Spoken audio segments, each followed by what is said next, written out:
Hello and welcome, fish keepers. Here we are again. It's another wonderful day to be a Malawi fish keeper. Look at these guys, just looking beautiful. Everybody's thriving in this tank right now. There's no nipped fins. Like, why would you ever want to change anything? Just let it be and enjoy. But that's not the way it goes. Everybody knows when you keep fish, it's fun to get new ones, right? So that's what I've done. I haven't bought these fish. Another part about the hobby that I really enjoy is getting to know local people and doing some trades. And one of my buddies is getting more into Bishers or Bashirs. And you know, they're awfully cool fish too. I've had a few of them for several years and they're like, you know, they're monsters. I've got an inlet cherry he's giant, maybe 16 inches. I traded him a Delhaize a while back, and that one was like a foot. And he had his eye on one, my third one, the Ornamentus ornate. And he was a good size too. He's like 14 inches maybe. Take a look here in the bucket. He's just a real beauty. But he's wanted this fish forever. His son was really interested in having a monster Ornamentus. So he's also getting out of the Malawi game. So I've managed to trade him for a few Malawis that, well, I can't say that I needed them, but now I have them. And man, this tank is looking good, isn't it?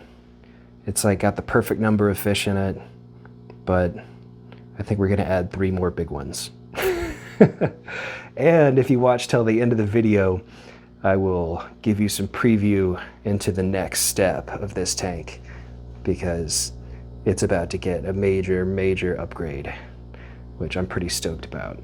So let's take a look at what we're putting in here. All right, so here we are. There's the Home Depot bucket that we all love so much. Let's see if I can get the glare off. So we've got 3 pretty good size guys here. I don't know, that biggest is like at least 6 inches, I would say. 6.5 maybe. So let's put them in, I would say in the order, we'll save the best for last. So this guy here, ooh, he's not going easily. So this guy is an iceberg cichlid, and look at that dark blue. He's got a good chunk of white going all the way across, some kind of unusual checking there too on the head, which I think is kind of cool. So I'm gonna take him. He'll go in first. All right, guy, come with me. No struggling. All right, and here he goes.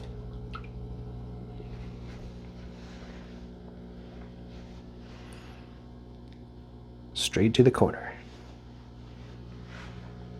Smart guy. Let's get a good look at him.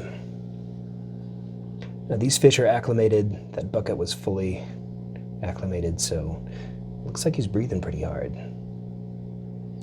Nobody likes to see that, but I'm sure he's gonna be okay. Look at that dorsal fin. It's a little bit tattered, but it is super long.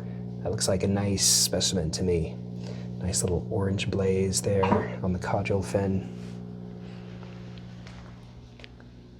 Okay, let's go. Let's get the second one here. So I think this guy is the largest of the 3, and I don't have a lot of background on this species. He's called a copperhead. He looks a lot like a sulfurhead to me, but he's got that nice orange blaze, copper blaze on his head.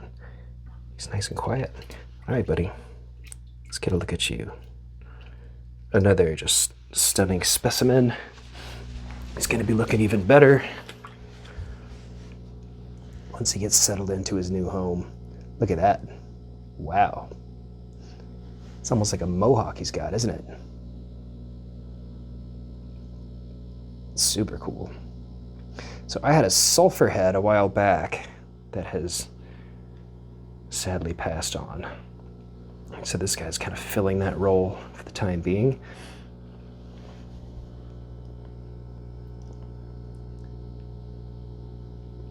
There's the iceberg. Not seeing too much trouble here. I was planning on changing all of this decor around. In fact, taking all of it out for the time being, but we'll just keep an eye on aggression and see what happens. Now this guy, see, I've already got one, but I love Star Sapphire. This is one of my favorite cichlids, and this one is just so beautifully checked. Like, look at this guy. He is really, really quite a specimen. Look at how gorgeous that is. So give him a second to catch his breath. Put him in his new home. All right, let's do it. Look at that side of him. Wow. This tank is getting major, major upgrades today.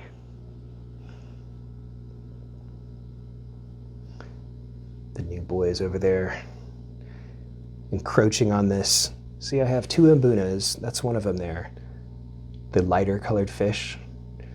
It's a gray sheki. He can be a little territorial, but don't tend to have many issues with him. So, and I've got to say, this is going great. Everything's perfect so far.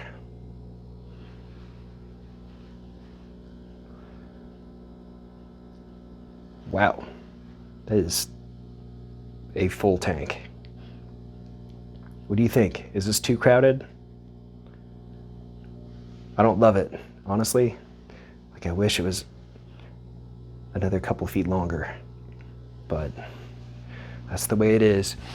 All right, so I told you guys that I would give you a little bit of insight into what the next plan is for that tank. So I'm not gonna show you the tank yet, but I will show you what the tank is going to sit upon. And this is it. I don't know if you can get much of a scale of this guy, but there's a grinder to tell you. This is a monster stand. It's made out of, I can lift it pretty good. It takes two grown-ass men to lift this thing. And it's made out of 3/16 and 1/8 inch thick steel. It's 2x2 tubes. So it's actually sitting, these are the feet, so it's upside down. I'm just getting the paint on it right now. But this is gonna be I'll let you guys think about it. How big of a tank do you think you could put on this thing? It's 5 feet long, 60 inches by, I think it's like 28 inches deep. So how tall of a tank would this support? And how deep could you actually like have a tank in your house and still be able to catch fish? So anyway, I'm pretty stoked. I've got pieces of the new setup like strewn all over the house. So that is it for today, guys. Thanks for tuning in. Definitely stay tuned, and you can see the new tank taking shape soon. All right, happy fish keeping.